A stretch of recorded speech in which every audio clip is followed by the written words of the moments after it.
Hello and welcome to the Ripple Effect. I am Selena.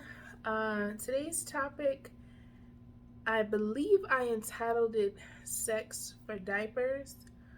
And this story is about, or this video, I guess, is about a coworker that I had once upon a time. And she had told me about a situation she was having going on with her child's father.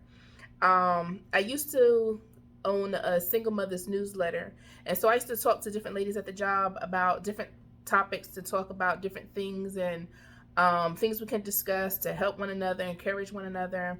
And she had talked about how she was needing diapers for her child, and the only way that she could get it was to sleep with her child's father.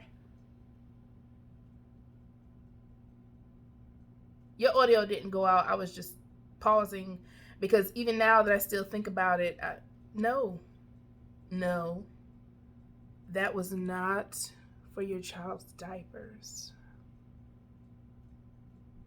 You wanted that. Now, this was a long time ago, and I did not say that to her.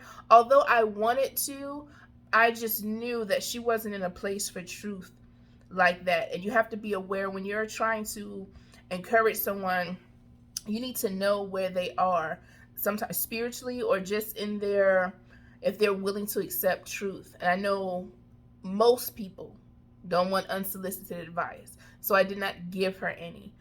But I will say that one, I believe I'm a child of God, and two, God has never seen the righteous forsaken nor his seed begging for bread.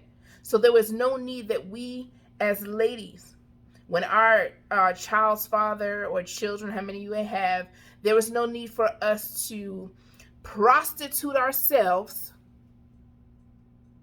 for the sake of necessities for our children.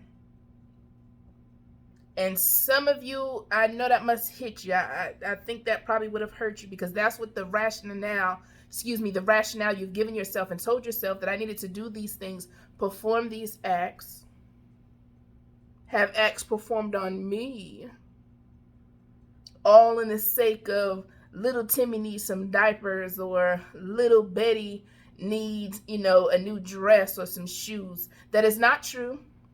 Matter of fact, as we most know, most single mothers know, if you're doing really bad, the government will help you. They'll help you with food and anything and everything. But there's also, what do they call them? Salvation Army, thrift shops, where you can get products and clothes and things of that nature for near to cheap. Especially if you have clothes on your own back, there should be no need that your children are wanting. And if that's the case, now there is a very rare case of women who really do not have a tribe, don't have a nation like us, the OAC nation, okay? You hear me? So if there are ladies out there who are really truly alone, then they may succumb to being an employee of the red light district. That might be their only need of employment. However, for the vast majority of us who are single mothers, God has provided for us in such a way where we do not need to sleep with our child's father, all in the sake of saying that's the only way he will provide for his children. And if that is true, what kind of man does that make him? If we can check that box for man. Because if that's what he's willing to treat you as, understand, like really gather and think about what he is treating you like in order to say this is what he's willing to do for his children.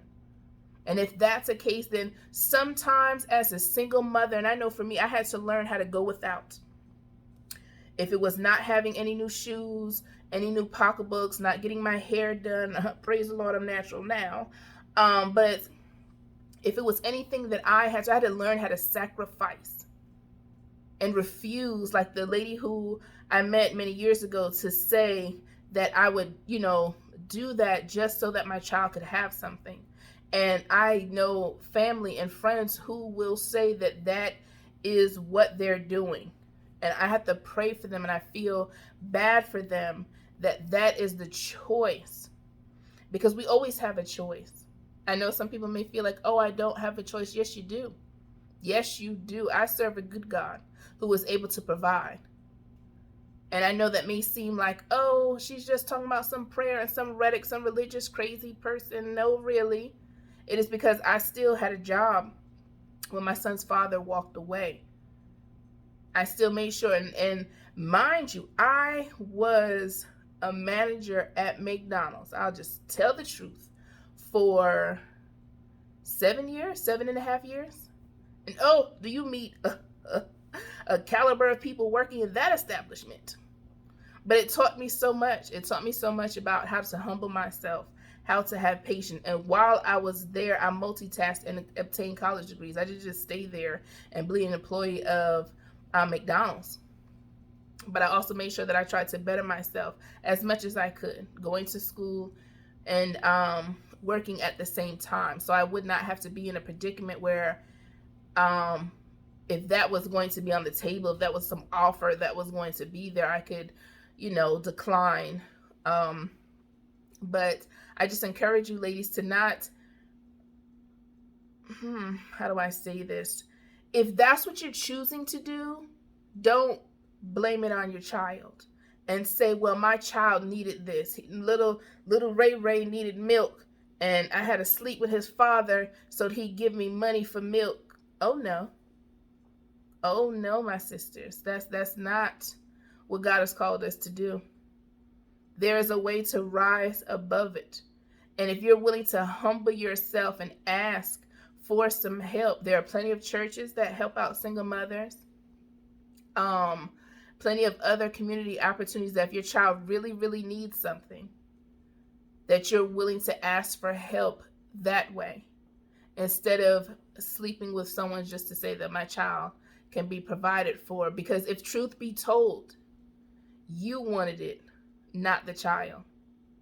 You wanted to feel whatever that event would provide, and don't blame the child. Be willing to woman up and say, you know what, this is a situation that I chose to have myself in, and it's not because my child needed something. It's because I personally felt something. And I also wanted to talk about that in the survey that I had you ladies fill out. Those of you who are watching who did fill out the survey, one of the issues was fornication. And I hope to talk about that in the next coming videos, about how to deal with that issue. It's a very, very real issue, especially in the church.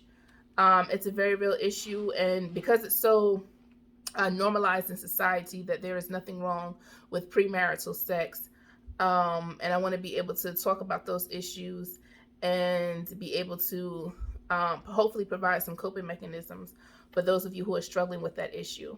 But as always, thank you so much for watching. Don't forget to subscribe and join the OAC Nation, where you are a part of a nation that are overcomers and confident.